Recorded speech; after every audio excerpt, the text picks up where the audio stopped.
Okay, so we're just going to quickly look at noise reduction.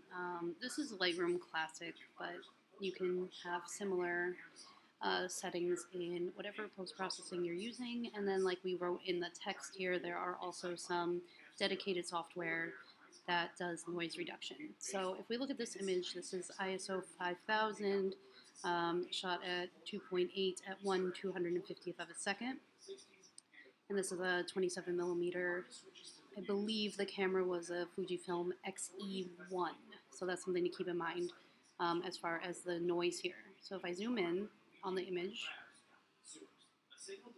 you can see there's quite a bit of noise, especially in the shadows here.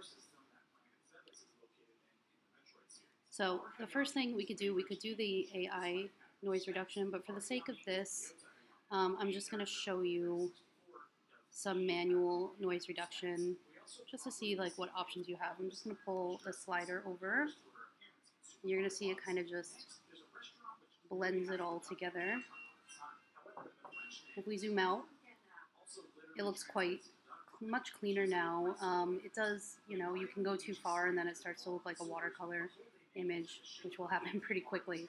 So that's up to you how much you want to actually use this. I prefer to have a little bit of noise myself for texture, so I don't usually, honestly, I don't use noise reduction really ever, but if I do, it's going to be very, very subtle. But just so you can see how much of a difference you can make, you can also affect more fine tuning with your detail and contrast and color and so on. So that's the manual.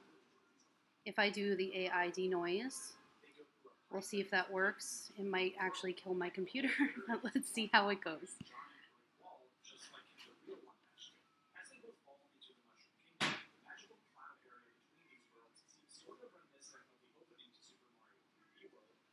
All right, so you can see here the AI is working. I'm currently running this on a MacBook Air from 2015.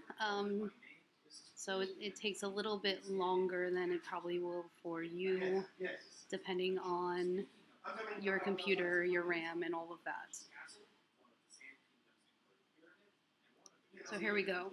You get a little zoom in so you can see what's actually happening with the AI.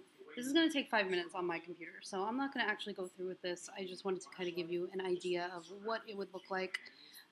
They will then make a new DNG file in Lightroom. This is different depending on which software you're using, but it's a similar thing. So there you go. That's just a little bit of an insight into denoise. When we get into our post-processing, we're going to see more actual editing tools in various software. So stay tuned for that.